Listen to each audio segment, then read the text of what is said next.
Film शुरू होती है और हम सरमन क्लर्क को देखते हैं जो कि बहुत ही मोटा है और इसकी वजह से उसे बहुत सारी परेशानियां झेलनी पड़ती हैं। वो एक कॉलेज टीचर है जो कि जब कॉलेज जा रहा होता है तो रास्ते में वो बहुत सारे चूहों को देखता है। ना जाने इतने सारे चूहे शहर में कैसे आ गए। ये चूहे शहर में इतने ज़्यादा हो जाते हैं कि ये लोगों की पैंट में और सैंडविचेस में घुसने लगते हैं, जिससे बहुत सारे लोग परेशान होने लगते हैं। तब सरमन को पता चलता है कि इतने सारे चूहे शहर में कैसे आ गए। तो पता चलता है कि शर्मन के हाथ से धोखे से वो बटन दब गया था, जिसकी वजह से शहर में इतने सारे चूहे आ गए हैं। शेरमैन इस प्रॉब्लम को सॉल्व करने के लिए शैली के पास जाता है जो कि शेरमैन की तरह ही वेटेड है और वो उसकी बहुत ही फेवरेट है। ये लोग एक फार्मूला बना रहे हैं जिसकी मदद से मोटे आदमी को पतला किया जा सकेगा। ये फार्मूला ये सैली पर ट्राई करते हैं और सैली का वजन 85 ग्राम कम हो जाता है, जो कि बहुत ही अच्छी बात है। शेरमैन का असिस्टेंट शेरमैन को डोज बढ़ाने को बोलता है, लेकिन इस पर शेरमैन बोलता है कि ये सैली के लिए बहुत ही खतरनाक हो सकता है।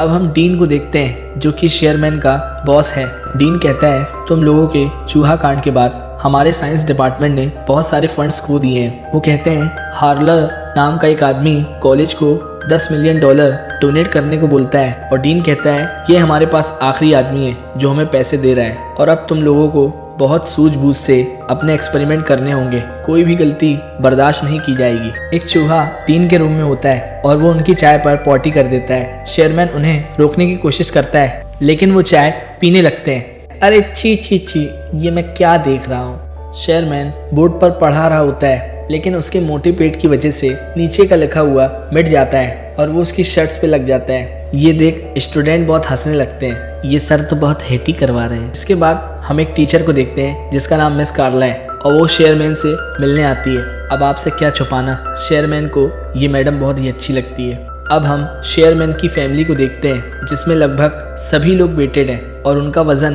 अच्छा खासा है। शेरमैन को लगता है कि ये एक फैमिली प्रॉब्लम है, लेकिन उसके पापा को वजन ज़्यादा होना अच्छा लगता है और वो खाने के बीच गैस भी पास करते हैं और वो तब तक नहीं उठते जब तक कि उन्हें पॉटी ना आ जाए। और ये बात शेरमैन को बिल्कुल भी अच्छी नहीं लगती।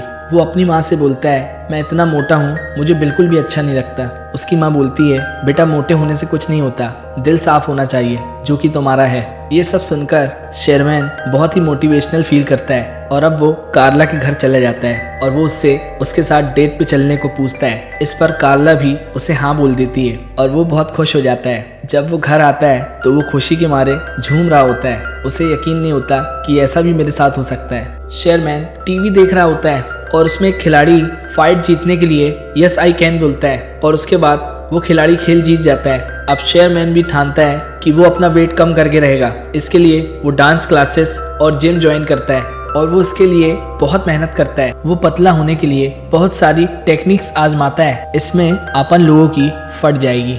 अब ये लोग फ्राइडे को क्लब जाते हैं जहां इनकी डेट फिक्स हुई है। वहां पर हम एक कॉमेडियन को देखते हैं जो कि लोगों का मजाक उड़ाता है और लोगों को हंसाता है। वो शेरमैन का बहुत मजाक उड़ाता है और वो हद से ज़्यादा मजाक उड़ा देता है, जिसकी वजह से उसे रोना आने लगता है। वो कार्ला को घर छोड़ता है। कार्ला उसे कहती है दिल छोटा नहीं करते। शेरमैन उसे थैंक्स बोलकर चला जाता है। वो डिप्रेस्ड हो चुका है, इसलिए वो और भी ज़्यादा खाना खाने लगता है और वो खाते खाते सो जाता है। तो वो ख्वाब में देखता है कि उसे हार्ट अटैक हो गया है और वो हॉस्पिटल में एडमिट है। और वो देखता है वो बाहर निकलकर फूंक मारता है और दुनिया अलट पलट हो जाती है और अब वो सोते सोते उठ जाता है। वो समझ जाता है डाइट करने से कुछ भी नहीं होगा, इसलिए वो डिसाइड करता है वो लैब का सीरम अब वो अपने ऊपर इस्तेमाल करेगा। अब वो लैब में उस लिक्विड को बनाने लगता है और वो उसे निगल जाता है, जिससे उसका बीपी बहुत ज़्यादा बढ़ जाता है। और अब कंप्यूटर स्क्रीन पर एक मैसेज आता है DNA रिस्ट्रक्टिंग इट्स कंप्लीट। अगली सुबह जब वो उठता है तो वो बिल्कुल हैरान हो जाता है कि ये क्या हो गया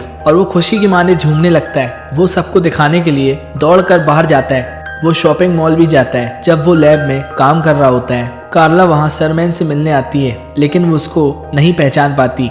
तो वो कहता है मैं शेरमैन का असिस्टेंट हूँ और अपना नाम बड़ीला बताता है और वो उससे क्लब चलने के लिए बोलता है। वो थोड़ा सोचकर हाँ बोल देती है क्योंकि वो शेरमैन का असिस्टेंट होता है। ये तो थोड़ा चालू लड़की है। अचानक से उसकी उंगलियां स्वेल करने लगती हैं और वो जल्द से जल्द कार्ला को बाहर निकाल देता है। उसे डर होता है कि कहीं वो फिर से मोटा ना हो जाए। वो बाहर शेयरमैन से मिलती है और वो बताती है कि तुम्हारा असिस्टेंट मेरे साथ डेट पर जाना चाहता है। शेयरमैन कहता है वो एक अच्छा लड़का है, तुम्हें उसके साथ जाना चाहिए। बडी उसे चमकती हुई लाल कार में ले जाता है और बडी उस एंकर का बहुत मजाक उड़ाता है जिसने शेयरमैन की बहुत ज्यादा इंसल्ट की थी। बडी स्टेज में जाकर जोक्स में उसका मुकाबला करता है और वो उससे जीत जाता है। वहाँ उन दोनों की लड़ाई हो जाती है और बडी उसे पियानो में बंद कर देता है। पूरी ऑडियंस खड़े होकर तालियां बजाने लगती हैं। तभी उसका होंठ स्वेल करने लगता है और वो बहाना बनाकर बाहर की तरफ निकल पड़ता है। यहाँ क्लब में शेयरमैन का ओरिजिनल असिस्टेंट आया होता है। वो वेटर के हाथ में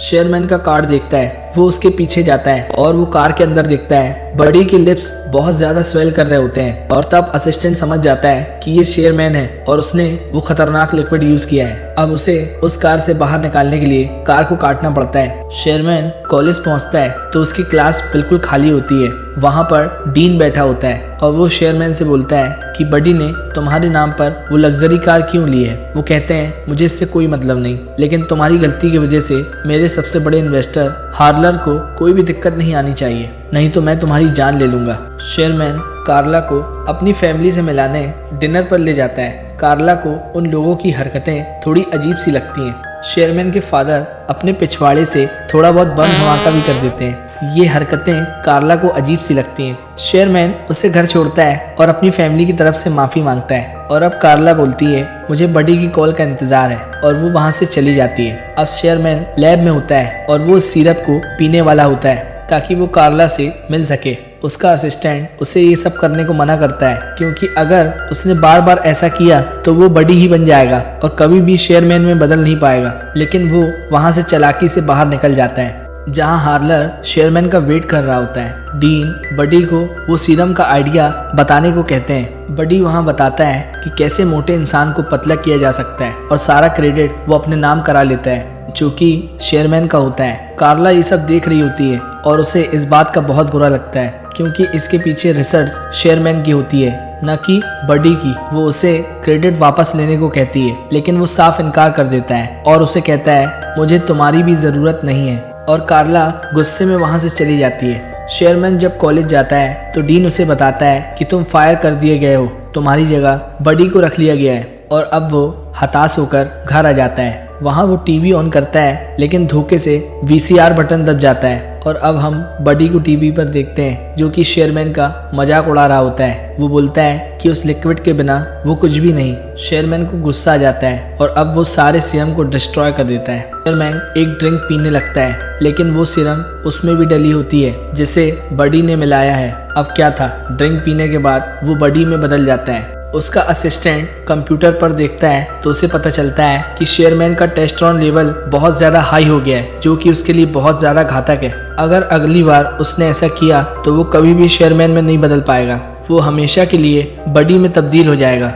वो भागकर बडी के पास जाता है। बडी अब पार्टी में पहुंच जाता है और स्टेज पर खड़ा होकर वो सबको सीरम के बारे में बताता है। वहाँ पर लोग देखते हैं कभी उसका पेट बाहर निकल जाता है तो कभी उसकी आंखें बड़ी हो जाती हैं और ये सब देखकर लोग बहुत हैरान हो जाते हैं। तभी उसका असिस्टेंट वहाँ आता है और उसे सीरम लेने से मना करता है। अब हम देखते हैं कि बडी शेयरमैन का गला दबा रहा होता है, मतलब वो खुद को मारने की कोशिश कर रहा होता है ताकि बडी जिंदा रहे, लेकिन वो सीरम नहीं ले पाता और वो धीरे धीरे शेयरमैन में तब्दील हो जाता है। ये सब कुछ कार्ला देख रही होती है और सारे लोग ये देखकर हैरान हो जाते हैं और वो उसके लिए सबसे माफ़ी मांगता है और वहाँ से जाने लगता है। तभी कार्ला उसे रोकती है और वो कहती है तुमने सिर्फ ये मेरे लिए किया, तुम मुझे ऐसे ही अच्छे लगते हो। मूवी के एंड में हार्लर फंड्स देने को तैयार हो जाता है क्योंकि वो शेयरमैन की ऑनेस्टी देख बहुत ज़्यादा खुश होता है और अब वो कार्ला के साथ डांस करता है और इसी के साथ मूवी खत्म हो जाती है। अगर मूवी अच्छी लगी हो तो चैनल को ज़रूर सब्सक्राइब करें।